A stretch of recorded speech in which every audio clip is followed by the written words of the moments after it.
Olá, bem-vindo ao Café com Maná. Hoje a gente está aqui pensando e discutindo o seguinte assunto: será que tudo que acontece é da vontade de Deus? Muita gente fala que tudo que acontece é da vontade de Deus, se for da vontade de Deus vai acontecer, não adianta fazer nada, né? Mas me pergunto, né? Se Deus é Deus e tem todas as coisas sob seu absoluto domínio e controle, por que eu devo orar? Eu vou orar para quê? Né?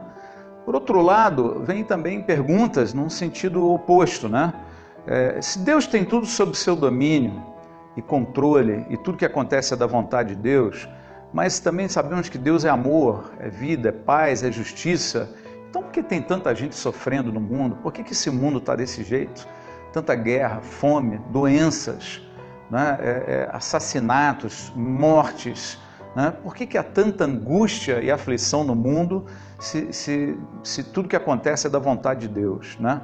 Na realidade, tem alguma coisa que não combina nessas versões populares da vontade de Deus e do que acontece neste planeta. Em 2 Pedro, no capítulo 3, verso 9, está escrito assim: o Senhor não demora em cumprir a sua promessa, como julgam alguns. Ao contrário, Ele é paciente com vocês, não querendo que ninguém pereça, mas que todos cheguem ao arrependimento. Então veja, primeiro, a vontade de Deus é que todos cheguem ao arrependimento. Todos se convertam, cheguem ao arrependimento. Essa é a vontade de Deus, que nenhum se perca, né? Em segundo lugar, nós sabemos que as pessoas estão morrendo aí sem Cristo. Morrem sem arrependimento todos os dias. E além disso, nós sabemos ainda que as profecias bíblicas não dizem nada diferente sobre isso. As pessoas vão continuar morrendo, né? E muitas delas vão morrer sem Cristo, sem arrependimento, sem a salvação. Então nós podemos entender, começar a enxergar que nem tudo que acontece nesse planeta é exatamente a vontade de Deus, certo? Esse mundo não representa um governo de Deus, um modelo de Deus, absolutamente não representa.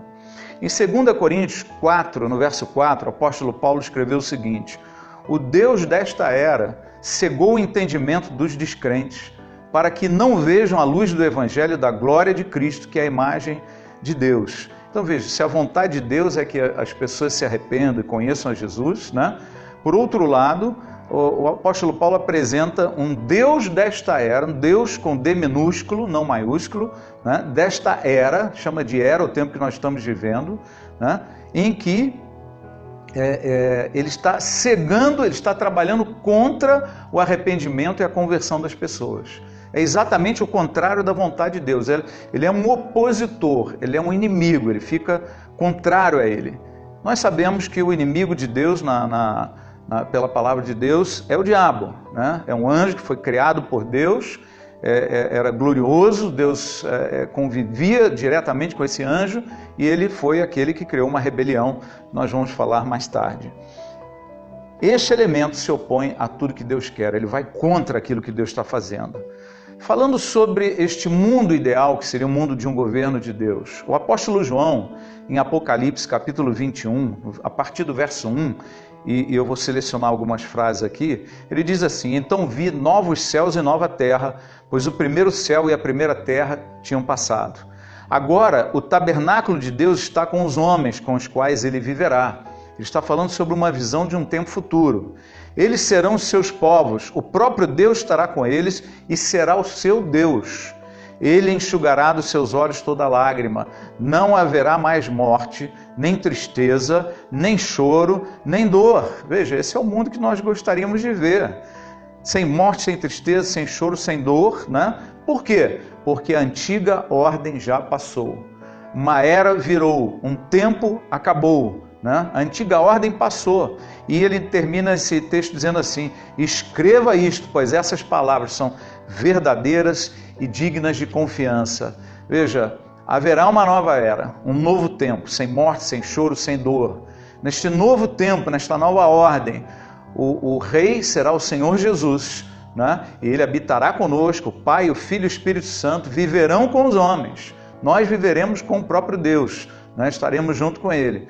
Este será o verdadeiro universo com homens segundo a imagem e coração de Deus, e Jesus Cristo estará reinando sobre nós. Haverá esse tempo, mas não é o tempo que nós vivemos. Então é preciso entender que o mundo que nós vivemos hoje, ele não representa tudo que Deus é. Ele representa uma adversidade, uma oposição, representa um lugar de guerra, um lugar de combate. Quando Jesus esteve na terra, em algum momento, ele foi tentado pelo diabo. O diabo levou a um lugar alto, está aqui em Lucas, capítulo 4, verso 5, o Evangelho de Lucas. Levou a um lugar alto e mostrou-lhe num relance todos os reinos do mundo. E lhe disse: eu te darei toda a autoridade sobre eles e todo o seu esplendor, porque me foram dados e posso dá-los a quem eu quiser. Então, se me adorares, tudo será teu. Olha a proposta do diabo. Ele pega todos os reinos da terra e ele diz assim: eu tenho autoridade, porque essa autoridade me foi dada. Então eu tenho autoridade para dar para quem eu quiser, né? Na realidade, ele recebeu essa autoridade de Adão. Quando Adão cedeu à tentação do diabo, caiu e seguiu, acreditou nas suas mentiras, seguiu o seu caminho, né? Este planeta ficou sob o governo, né? Como o apóstolo Paulo diz, o Deus desta era. É aquele que influencia, que domina sobre esse tempo. Então você está dizendo que o diabo é que manda aqui? Não é exatamente isso. Mas há um governo, há um domínio, há uma autoridade real e efetiva, tanto que ele oferece para Jesus. Quer ver um pouco mais para você entender essa autoridade? O apóstolo Paulo, em Efésios, capítulo 6, verso 12, ele diz o seguinte: a nossa luta não é contra seres humanos, mas contra os poderes e autoridades, contra os dominadores deste mundo de trevas, contra as forças espirituais do mal nas regiões celestiais. Então veja, ele fala de poderes, autoridades e dominadores. E diz que eles são de onde? Eles não são humanos, eles não são da terra. Eles são exatamente esses demônios, esses anjos caídos que vieram com Satanás e trabalham contra o homem, trabalham contra a vontade de Deus. Ele é um opositor, ele é um adversário a tudo aquilo que Deus quer. Então Deus quer algo totalmente diferente para esse planeta, para as nossas vidas, do que aquilo que nós estamos vivendo. Mas o inimigo, ele trabalha contra, e ele ganhou autoridade sobre esse planeta. E a guerra toda é em cima desta autoridade. E nós vamos estar falando um pouquinho, né, ou bastante, no próximo Café com Maná. A gente vai aprofundar esse assunto para que você domine. Mas nós precisamos entender, houve uma invasão, houve um domínio, há um dominador que não é Deus, né, e que ganhou autoridade sobre o planeta Terra.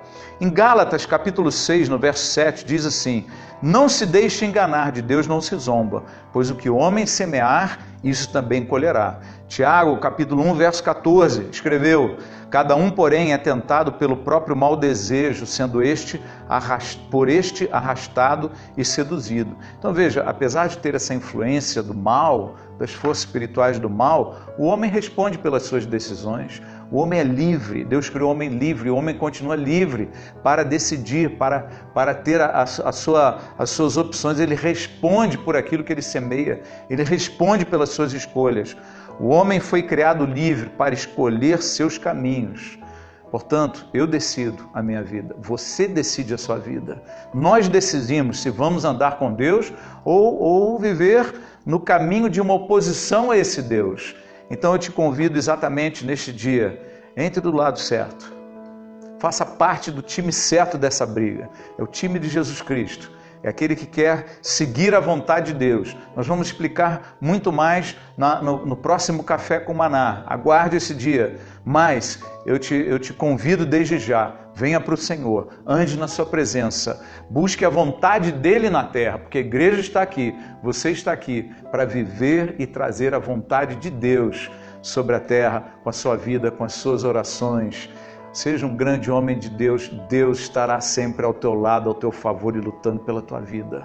Se o Café com Maná tem sido bom para a sua vida, dê um like, se inscreva no nosso canal, visite e curta a nossa página no Facebook e você é nosso convidado especial aqui na Igreja de Nova Vida em Alphaville e também na nossa Igreja de Nova Vida no Alto de Congonhas, conforme esses endereços aqui.